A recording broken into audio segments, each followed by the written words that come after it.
Good morning to all the participants from Manav Rachna. For today's session, we have a very interesting topic which is so relevant in today's scenario. Today, Dr. Christie and her team will be addressing the issue of children and youth anxiety in a COVID-19 world, supporting our young people emotionally through the pandemic and beyond. We have on our panel Dr. Christie Ross, who is a senior lecturer with Massey University. Dr. Christie is a registered senior clinical psychologist and a senior lecturer in clinical psychology for Massey University's psychology program in the North Campus. We are also joined by Ms. Linda, who is the international recruitment coordinator for the university. And we are also joined, as I understand, by one of the students. On our side, we have faculty and students of Manav Rachna who welcome you for this session. For the rest of the proceedings, I will now hand you over to Dr. Christie and her team. Thank you. Hello, everybody. My name's Linda from Massey University, and I'm joined today by two of my colleagues, Joanna Lambert and Dr. Kirsty Ross. We're very privileged to be with you today. So thank you very much for attending this session and for listening to us. I'm going to start sharing a brief introductory presentation now and talk to you about this, and then I will hand over to my colleague, Dr. Kirsty Ross.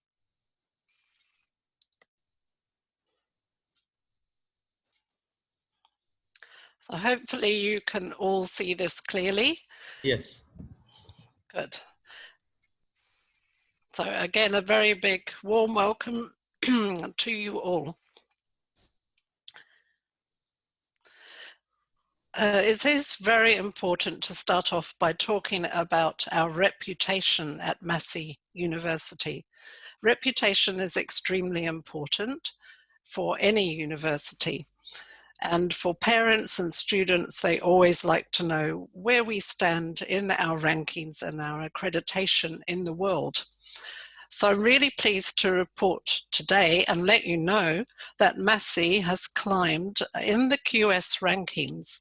It has climbed up by 15 places and is now number 272 in the world.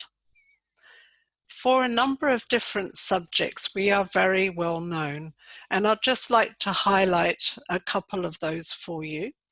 Again, this is according to QS subject rankings. For our veterinary science programs here at Massey, we are ranked 28th. We are the only university, in fact, in New Zealand to teach degree programs in veterinary science. For agriculture and forestry, we are ranked 29th.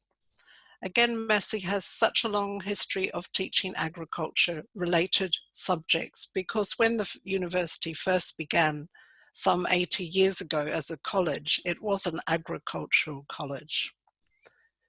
In the art and design and development studies areas, we are in the top 100. For education, communication, and media studies, we are in the top 150. And accounting and finance and geography, we're in the top 200. For economics and econometrics and environmental studies, sociology and psychology that we're talking to you today about, we are ranked 250.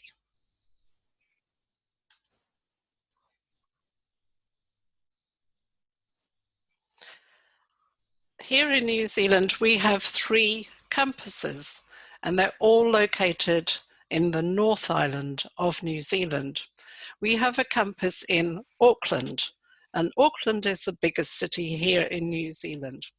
We also have a campus in Wellington, which is the capital city of New Zealand, and another campus where the 3 of us, or my colleagues and myself, are based, and that is called Palmerston North. And here on the map you can see exactly where these cities are located.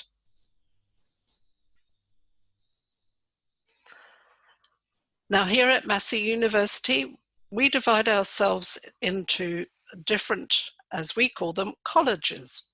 So we have a College of Humanities and Social Sciences, and Dr. Kirsty Ross is from this college, as is my colleague Joanna Lambert. Then at Massey we also have a very good business school. College of Sciences is another area in which we teach, and also health, and we have a College of Creative Arts as well. Now, on two of our campuses, in both Auckland and Palmerston North, we actually have very good standard accommodation on campus for our international students. And in these halls of residence, students can choose to have self-catered, to be self-catered, or to cook, have meals provided for them. So they can either cook for themselves or have meals provided. In Wellington, this is a smaller campus, and we do have university accommodation, but it's not actually on campus. It's very close to the campus. Some students prefer to stay with families, and this is what we call homestay. Now, all of this can be organised for students before they come to study here in New Zealand. We do have some scholarships available for our international students, and I've highlighted those here for you. I'd just like to draw attention to our College of Humanities scholarships, because today we are talking to you about psychology, which is in that area. And for the College of Humanities scholarships, the value is very good. For example, it would be $5,000 per year. So if a student were doing a 1.5-year master's, then the value would actually be 7,500 New Zealand dollars. $7,500 is about 3.5 lakhs. And these scholarships, all of them that are mentioned here, are awarded on academic merit. On all our campuses, we provide great student support. Massey values its students very highly, and we like to support them in all areas, not only study, but also things like organising an orientation for when students arrive. We also provide health care, so in case any students get sick. And our International Student Support Office is where students can also go to renew their visa. So a great number of people involved in the support of our students at Massey. Students at Massey can also benefit from a great number of clubs and societies. Here in this city at Palmerston North, we have a Namaste Club, which was created and formed by our Indian students. So that's just one example. But there are many other clubs, both religious societies or clubs that you could join. There are also excellent recreational facilities on all of our campuses.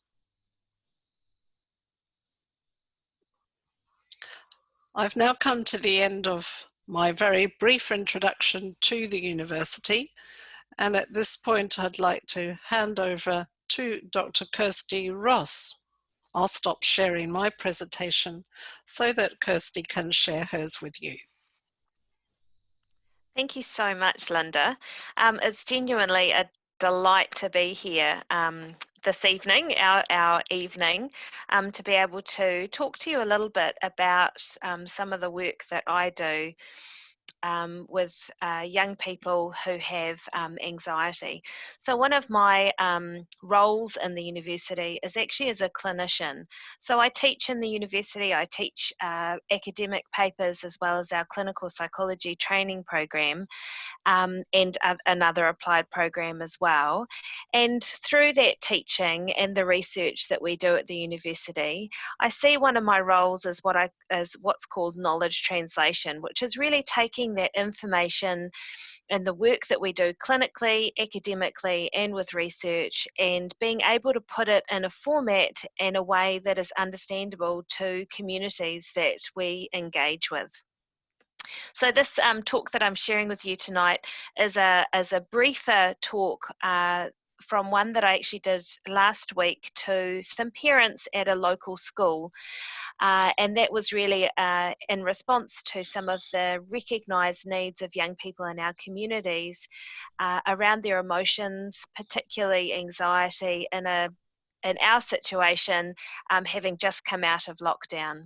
So my goal tonight is to talk to you a little bit about what anxiety looks like, how we can best support young people when they are feeling anxious within the context of a very real situation which has absolute dangers and risks for young people and our communities, that we want people to be able to feel that they have some degree of coping for, so that they recognise how to keep themselves safe, but that anxiety doesn't rule their lives and mean that their worlds become very small and they don't take opportunities to engage with people and activities which are safe and that will lift their mood and be enjoyable for them.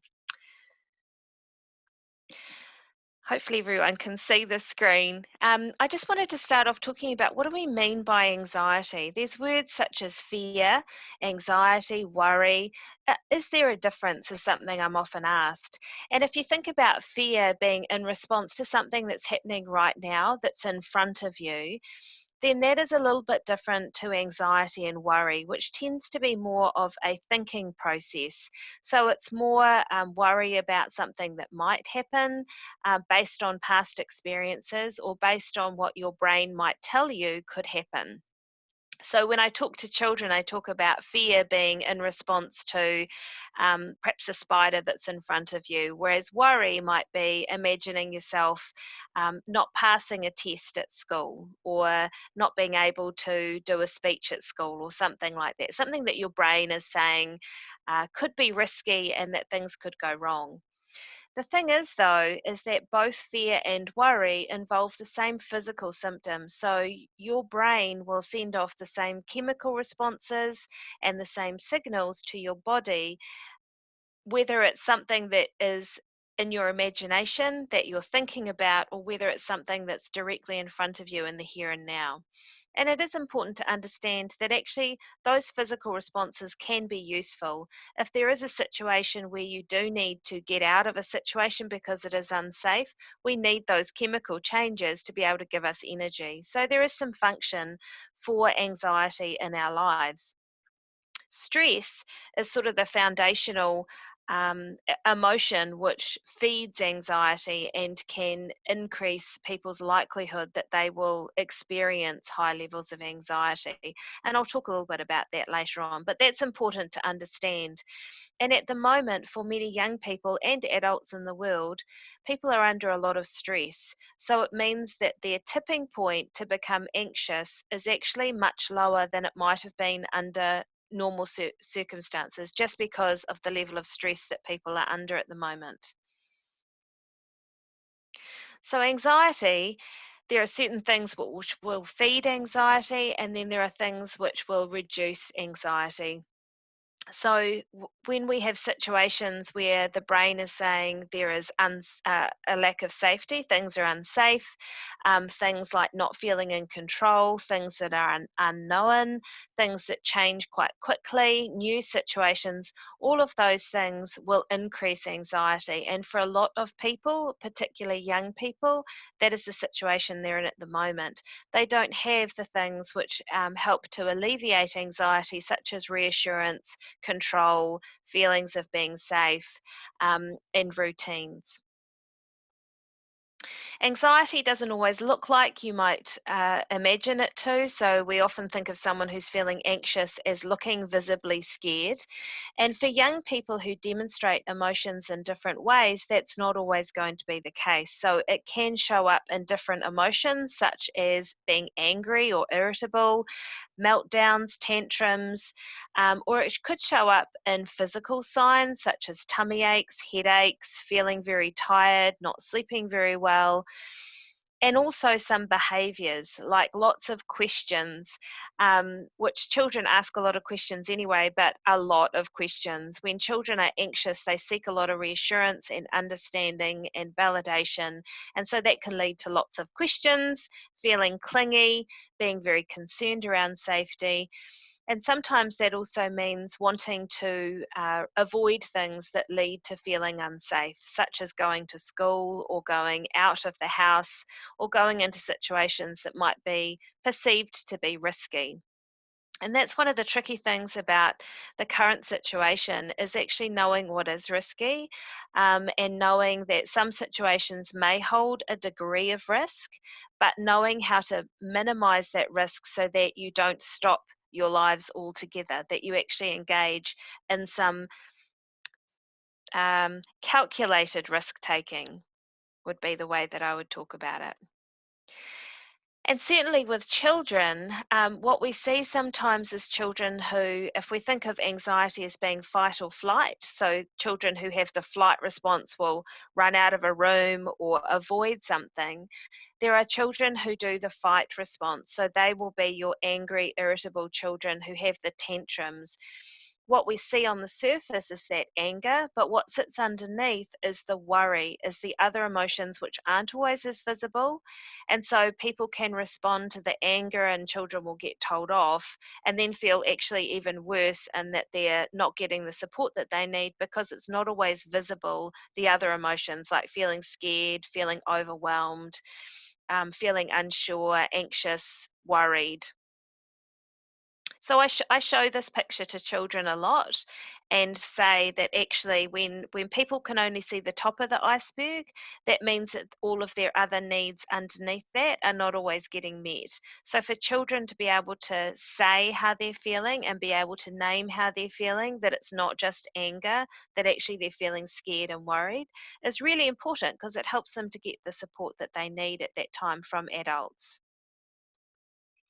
So when our brain registers a situation that it signals as being an unsafe situation, the part of the brain called the amygdala is going to try and keep that person safe. So it will send off those signals and say, this is not a safe situation, run, fight, or freeze, stay very still so that you are not visible to the threat.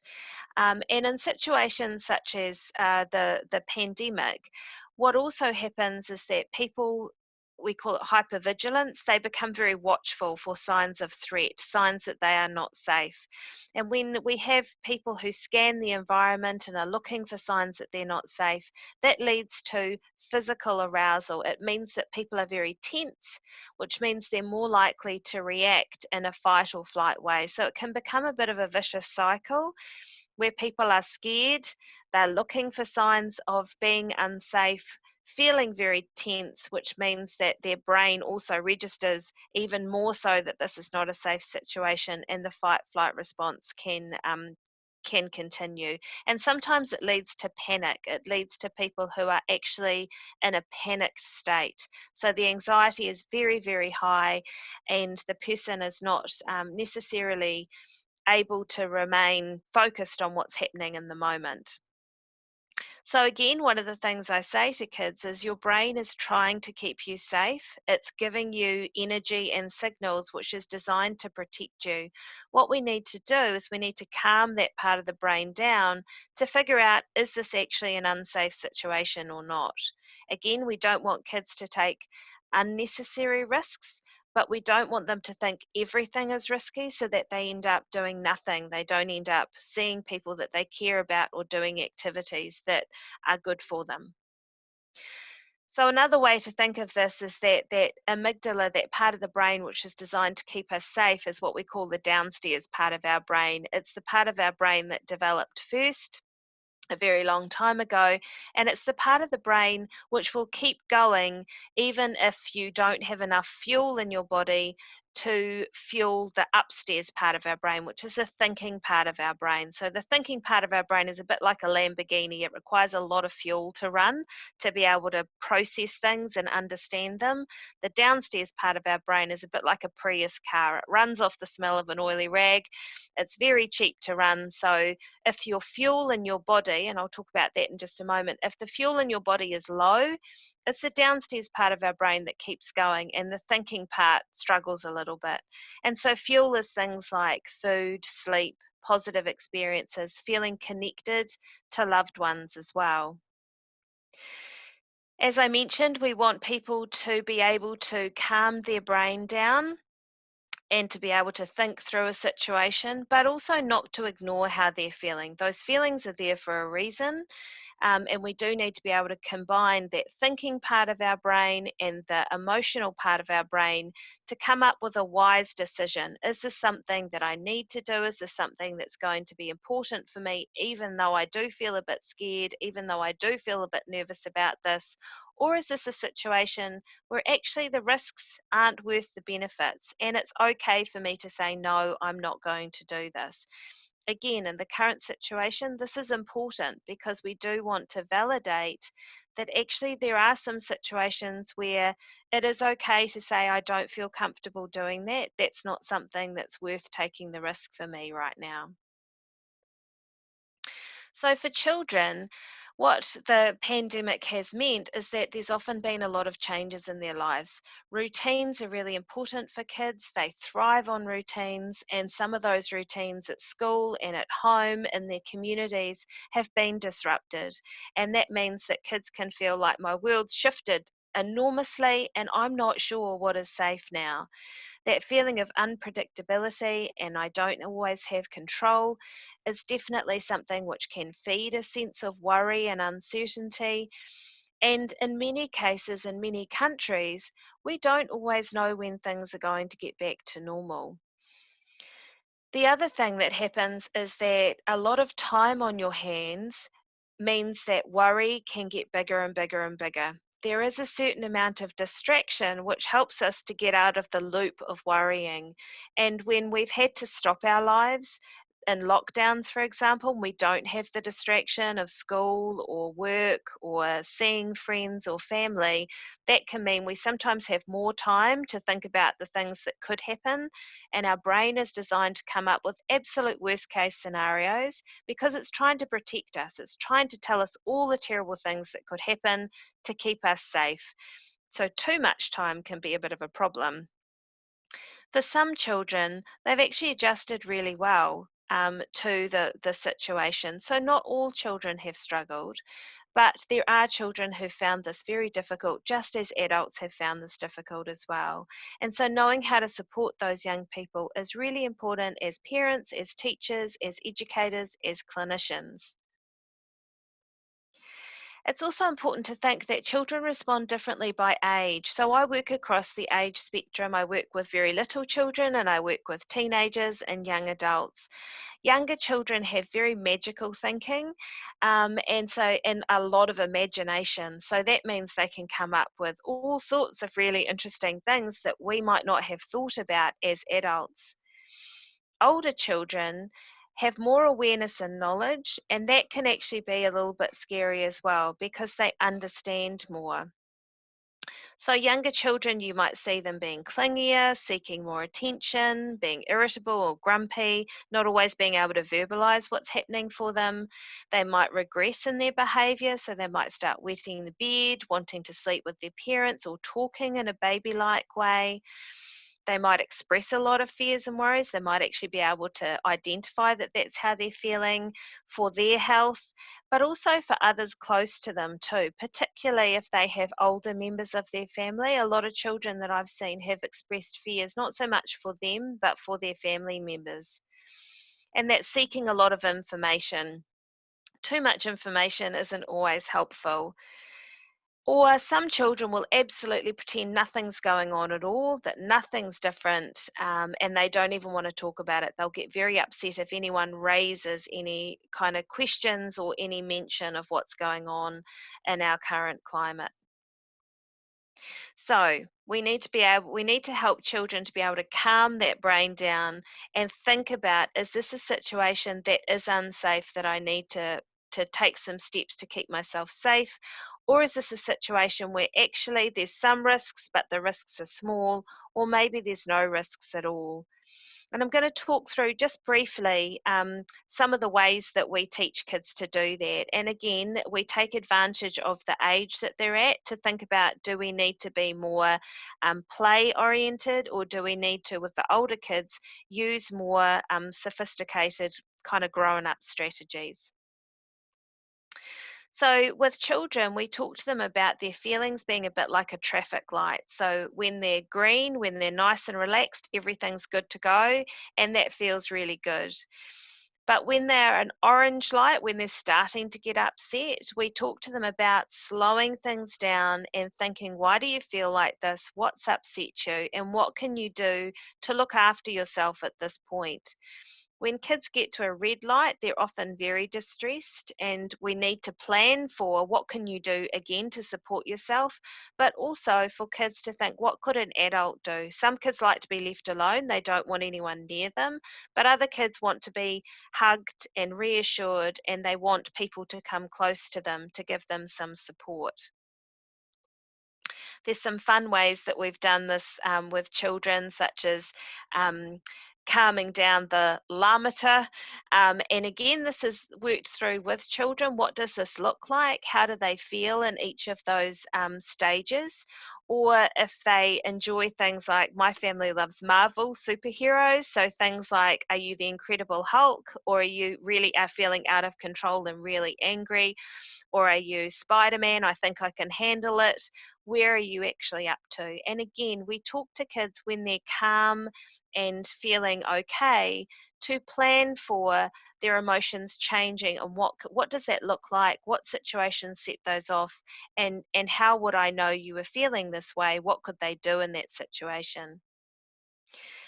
Mindful breathing is a really important way, and that's what we kind of put into the traffic light plan around calming that brain down.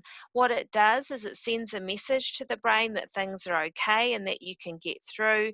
There's a range of things here on this picture which indicate how important calm breathing is. The breathing that comes from your diaphragm, not the breathing that comes from the upper part of your chest. It actually decreases negative emotions, it clears up your thinking, it acts as a bit of a pause button.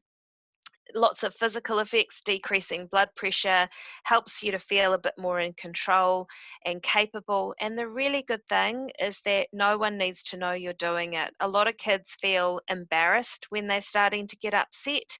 So being able to calm their breathing down and just take some deep breaths, no one needs to know that they're doing it. We also have other ways of talking to kids about that, and this is a balloon breathing. Again, kind of identifying that you want to be breathing from your stomach. And we actually use bubbles to be able to demonstrate this with kids.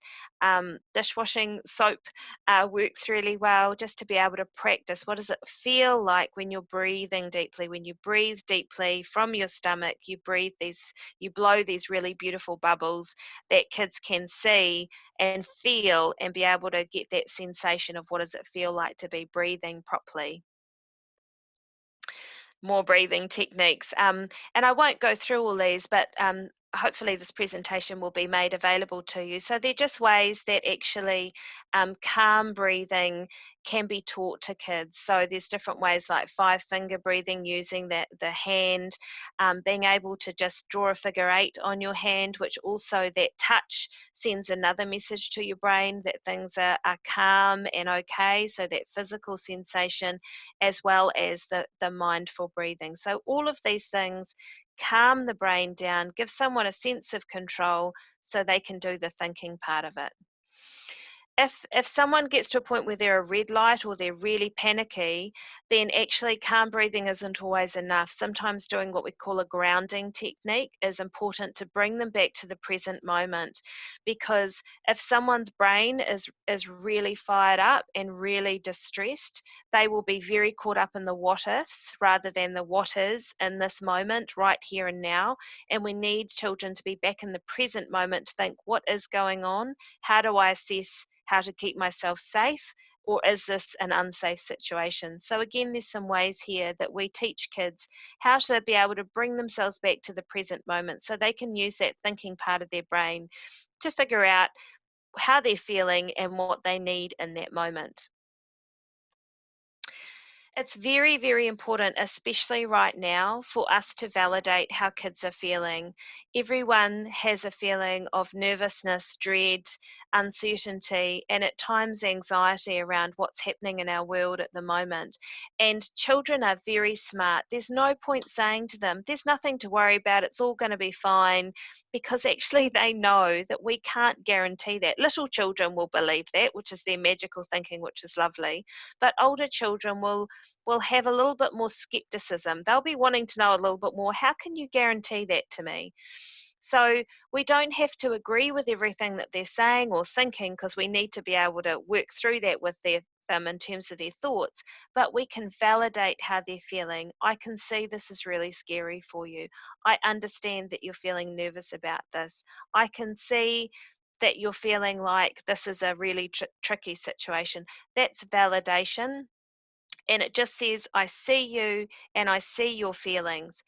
You don't have to agree with them, or you don't have to feel the same way. And we still need to talk to children once they've calmed down.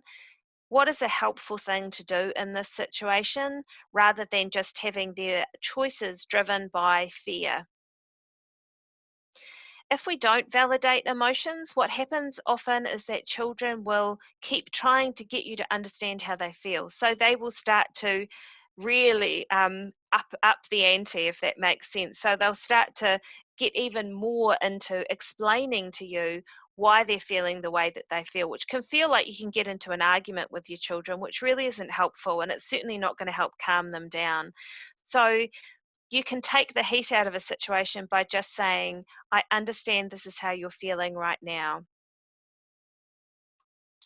And then you can problem solve. That validation is also very calming, because that child feels like they are seen, they are heard, they are understood, and then you can start to take some perspective and start to do some problem solving. And so one of the ways to do that is to help children to think about, is this a time where I need to keep myself safe? Or is this a time that I need to be brave? Am I about to do something that's important or meaningful to me? That is something that I should be doing. That is a good thing to be doing. And, adults are part of that conversation for children, because they aren't always sure whether this is a time to be brave or this is a time to be safe. So accepting that this is a time where there's a lot of emotions, and worry can definitely be part of that. And how do we help children to be in that situation, be brave, feel strong, feel like they have a sense of control in the midst of a situation where many people don't feel that way? But what do we have control over? And those are the things which are important to focus on. It's also important to remember, and all of us who are parents here and remember what it's like when our children are very little and we didn't get a lot of sleep, that doesn't help your brain to remain calm. So the part of the brain that's the most sensitive to lack of sleep is that emotion center. It is that fear center, that amygdala. So big emotions are going to get bigger and feel bigger if we don't get a really good amount of sleep. So sleep is just really important for all of us, but for children as well. If children have access to things such as screens or devices, that can get in the way of how much sleep they have, but also the quality of the sleep that they have. It can interfere with that significantly. And also, as I mentioned earlier, too much information isn't actually helpful for young people. And so, if they do have access to devices, sometimes they are looking things up and reading information that they don't have the ability to necessarily understand or cope with. So, it is important to monitor what children have access to, because they may read some really scary stuff that will just increase their anxiety. And if they do read anything scary, they need to be able to talk it through with an adult who can help them to calm that brain down and work through their thoughts and be able to take some perspective around some of the things that they may have read. So it's also really important. Kids look to us as adults for a sign of, is this a safe situation or not? So they do need reassurance, they do need calm adult coping models, and also that they know that appropriate information seeking from reputable sources. Information can be powerful. In New Zealand, we had regular briefings from our government about things that we could do that would help to mitigate any chances of becoming unwell. And that messaging, just that one source of information, was really helpful. We knew where to go. We knew that had been checked very carefully, and it meant we could go to one place for a certain amount of time each day for an update, and then we didn't have to look for any more information. So that leaves more time for other activities which are going to help with our well-being and positive emotions.